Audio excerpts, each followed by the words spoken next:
America को ये लगता है कि वो जिस ज़मीन पे कदम रख देगा वो ज़मीन उसकी हो जाएगी। I'm just going to sit back and recommend it, and then the U.S. would own the site. It'd be no Hamas, and it'd be developed, and then you start all over again with a clean plate. American president Donald Trump ने एक बयान दिया और उन्होंने कहा कि गज़ा के लिए हमारे पास एक प्लान है और उस प्लान का नाम दिया Riviera of the Middle East, यानी गज़ा को वो Riviera of the Middle East बनाना चाहते हैं।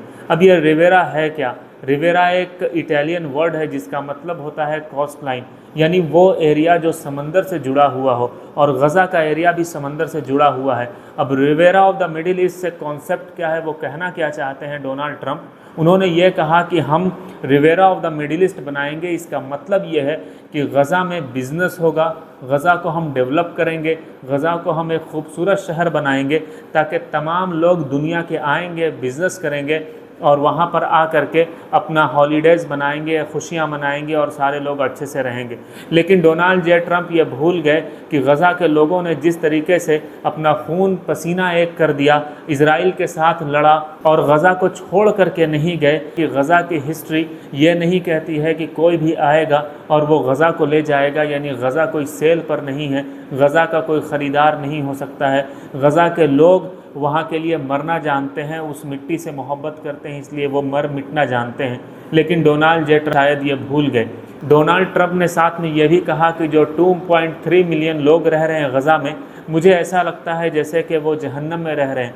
लेकिन क्योंकि गज़ा जो है अभी वो रहने लायक जगह नहीं है, उसको बिल्कुल तबाह बर्बाद कर दिया गया है। सवाल यही उठता है कि तबाह बर्बाद करने में मदद किसने की थी? इज़राइल की, अमेरिका ने ही की थी, क्योंकि अमेरिका ही इज़राइल को हर चीज़ की मदद करता है। उसके बाद उन्होंने कहा कि हम 2.3 मिलियन लोग जो हैं उनको हम रीलोकेट कर देंगे, उनको हम जॉर्डन और इजिप्ट की तरफ भेज देंगे ताकि वो अच्छे से और आराम से वहाँ रह सकें। अगर हम यूएन रिपोर्ट की बात करें और यूएन की स्टडी को देखें तो मालूम यही होता है कि 58% से ज़्यादा गज़ा को इज़राइल ने तबाह बर्बाद कर दिया, वहाँ के लोगों की जान ली, वहाँ के हॉस्पिटल्स को तबाह बर्बाद किया, स्कूल को तबाह बर्बाद किया, वहाँ की बिल्डिंग्स को तबाह बर्बाद किया और 50 मिलियन टन से ज़्यादा का मलबा वहाँ जमा करके रख दिया, जिसको हटाने के लिए यूएन ने एक रिपोर्ट में बताया कि 21 साल तक का वक्त लग सकता है।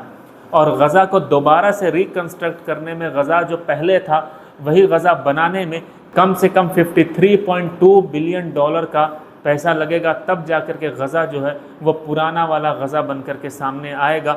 और उसके बाद कहा कि $20 बिलियन जो है वो हर साल लगेगा, 3 साल लगातार, तब जाकर के गज़ा को वो गज़ा बनाया जा सकता है।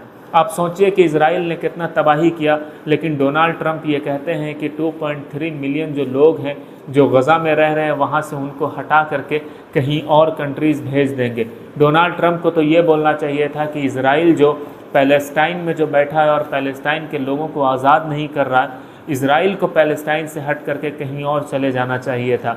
लेकिन डोनाल्ड ट्रंप जो लगातार इज़राइल को सपोर्ट करते हैं, पूरा अमेरिका जो इज़राइल को सपोर्ट करता है, वो ये बात कैसे कह सकता है? यूएन ने साथ में ये भी कहा था कि 10 घर से, 10 होम से 9 घर, यानी 9वां घर जो है वो तबाह बर्बाद कर दिया गया है, यानी 10 घर में 9 घर को ख़त्म कर दिया गया, सिर्फ एक घर बचा है। सोचिए किस तरह की तबाही और किस तरह का जुल्म गज़ा के ऊपर ढाया, लेकिन फिर भी गज़ा के लोगों की हिम्मत को सलाम कि उन्होंने वो ज़मीन को नहीं छोड़ी। वो अपनी ज़मीन से इतनी मोहब्बत करते हैं कि जब वो लौटे सीज़ फायर के बाद तो वो मुस्कुराते हुए नज़र आए और उन्होंने अल्लाह का शुक्र किया कि अल्लाह का शुक्र है कि हम दोबारा से इस घर में आए, भले ये घर टूटा हुआ है लेकिन ये घर हमारा है। उन्होंने मुस्कुरा करके खुशी के अंदाज़ में ये बात कही थी। लेकिन डोनाल्ड ट्रंप सोचते हैं कि वो जिस ज़मीन पर कदम रख देंगे वो ज़मीन उनकी हो जाएगी। अरब वालों का भी रिएक्शन आना था और अरब में एक मीटिंग बुलाई गई, लेकिन सऊदी अरबिया ने भी ट्रंप के इस बयान को सीरियस लिया और उसने फ़ौरन एक मीटिंग बुलाई रियाद में, जिसमें इजिप्ट, जॉर्डन, सीरिया और तमाम अदर मुस्लिम देश भी शामिल हुए।